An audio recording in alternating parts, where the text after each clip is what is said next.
سورہ نساء کی آیت نمبر 48 ہے۔ اعوذ باللہ من الشیطان الرجیم، بسم اللہ الرحمن الرحیم۔ ان اللہ لا یغفر ان یشرک به ویغفر ما دون ذلك لمن یشاء ومن يشرك بالله فقد افترى اثما عظيما۔ صدق اللہ العظیم۔ بے شک اللہ نہیں بخشتے اس کو جو شریک کرے اللہ کے ساتھ،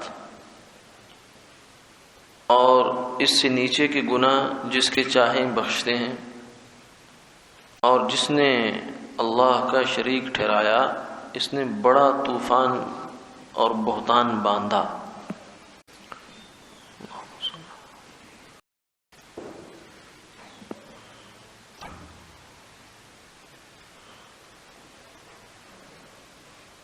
آخرت کے معاملے میں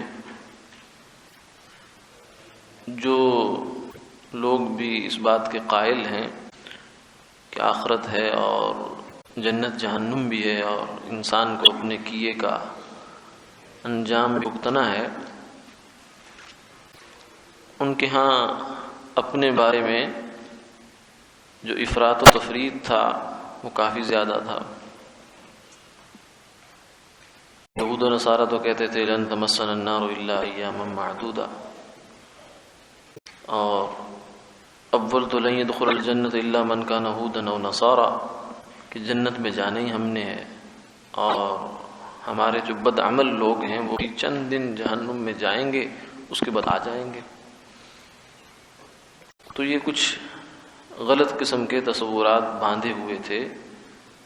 قرآن پاک نے جگہ جگہ ان کی اصلاح فرمائی ہے اور غلط فہمی کی تردید کی ہے، اور اپنا ضابطہ بخشش کے بارے میں، گناہوں کی بخشش کے بارے میں واضح فرمایا ہے۔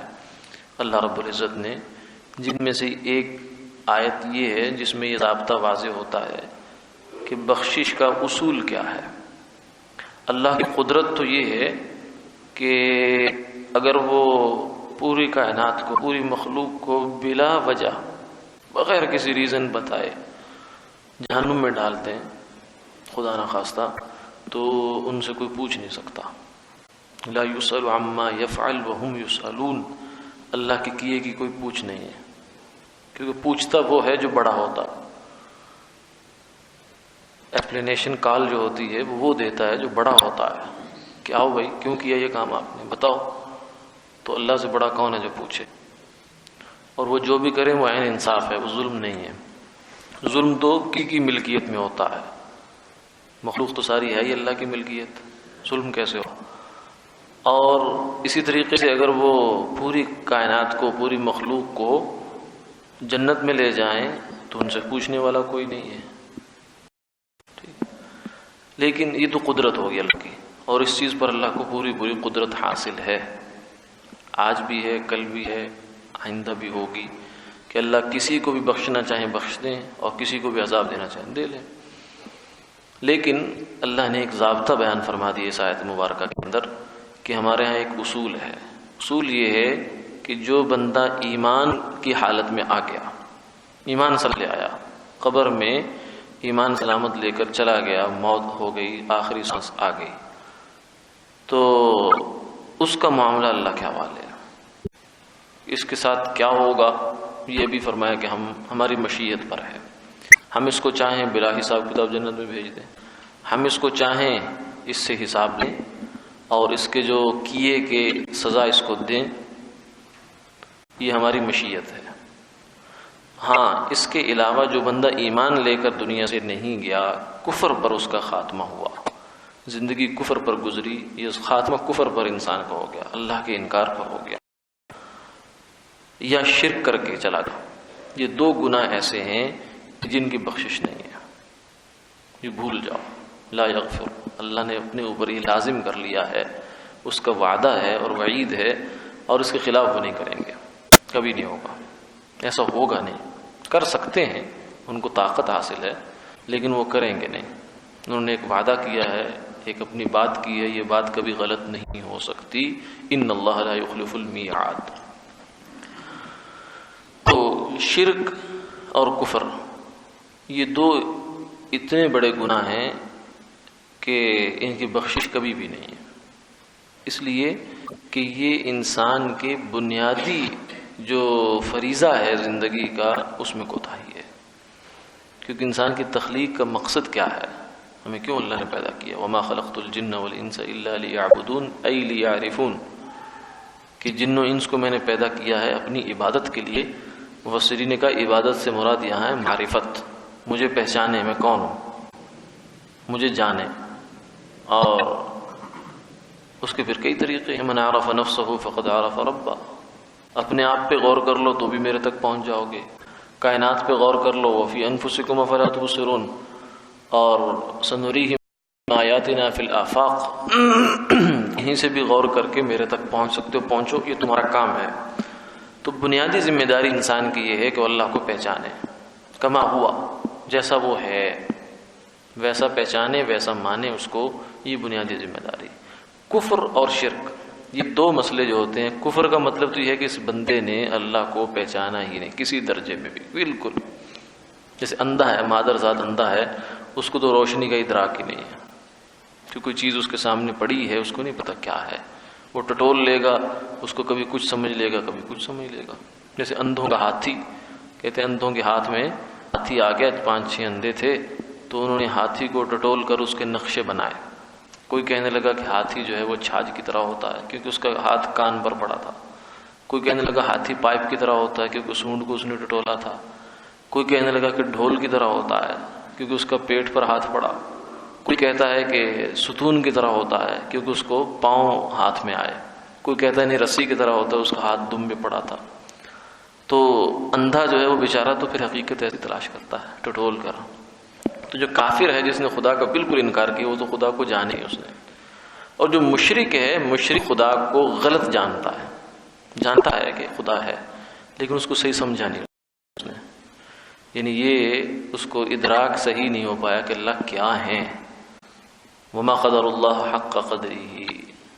قرآن پاک میں 2 جگہ اللہ نے اس کا شکوہ کیا ہے لوگوں سے، اور اس کا انداز بیان یہ ہے کہ لوگوں نے اللہ کو صحیح پہچانا نہیں ہے کہ اللہ کیا ہے، اللہ کی ذات کیا ہے. وہ انسان کی عقل سے وراء الورا، وراء الورا، وراء الورا ذات ہے. اور اس کی قدرت اتنی ہے کہ اس جیسی کروڑوں اربوں کھربوں کائناتیں ایک پلک جھپکنے سے پہلے پیدا کر دیں. اس کائنات کی سب سے بڑی چیز جو ہے وہ عرش اعظم ہے. یہ کائنات ابھی تو سائنسدانوں نے جو کچھ اس کا حصہ دریافت کیا وہ کہتے ہیں 100 میں سے 1 حصہ بھی نہیں ہے. اور ابھی سب کچھ جو ہے نا آسمان کے نیچے ہے، اس خلا میں چل رہے ہیں. آسمان ہے، پھر دوسرا، پھر تیسرا، اور پھر سب سے اوپر عرش اعظم ہے جو تجلی کا مورد ہے. تو اس کا فرمایا کہ عرش کو پیدا کرنا اور نمک کی ڈلی پیدا کرنا اللہ کے لیے برابر ہے.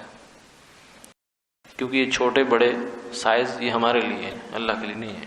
اس کی قدرت تو بہت اونچی. تو اللہ کی قدرت جو انسان جانتا ہے کہ وہ خالق ہیں اس کائنات کے، وہ مالک ہیں، وہ رازق ہیں، وہ متصرف ہیں، وہ متدبر ہیں، وہ کبھی بھی اللہ کے ساتھ کسی کو شریک نہیں کر سکتا. یہ ہمیشہ وہیں سے مار کھاتا ہے جب اس نے اللہ کو صحیح نہیں سمجھا، اپنے اوپر قیاس کر لیتا، بادشاہ کو سمجھ لیتا جیسے اللہ بادشاہ کی طرح ہے. بادشاہ تک پہنچنے کے لیے بہت کچھ جو ہے، اور رسائی حاصل کرنے کے لیے آدمی کو کچھ جو ہے، بادشاہ کو تو ہماری خبر نہیں ہے براہ راست، ہمیں پہنچنے کے لیے کچھ کرنا پڑے گا، کچھ رشوت دینی پڑے گی. تو اللہ کے ساتھ تو ایسا معاملہ نہیں ہے. وَإِذَا سَأَلَكَ عِبَادِي عَنِّي فَإِنِّي قَرِيبٌ. بندے میرے بارے میں پوچھیں میں کہوں تو کہہ دیجیے میں تو قریب ہوں. کتنا قریب ہے؟ وَنَحْنُ أَقْرَبُ إِلَيْهِ مِنْ حَبْلِ الْوَرِيدِ.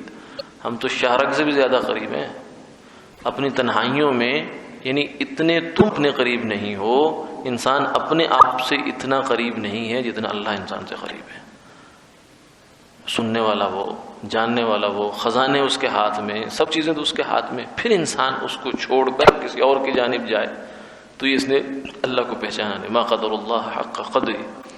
یہ جرم ایسے ہیں دو، کفر کا اور شرک کا، فرمایا کہ یہ معاف نہیں ہوگا، یہ معاف نہیں ہوگا، کیونکہ کافر جو ہے وہ تو سرے سے منکر ہو گیا نا کہ اللہ کو مانے ہی نہیں، جیسے دہریہ ہے ایتھیسٹ ہیں، اور جو مشرک ہے اس نے مانا صحیح لیکن بکری دودھ تو دیتی ہے مینگنے ڈال کے، یعنی ماننا تو صحیح لیکن ایسا ماننا نہیں ہے کہ اللہ کا غلط تصور جما لیا کہ جناب کچھ کام تو اللہ نے اپنے ذمہ رکھے ہیں، کچھ بانٹ دیے، اس کو بھی دے دیے، اس کو بھی دے دیے، اس کو بھی دے دیے۔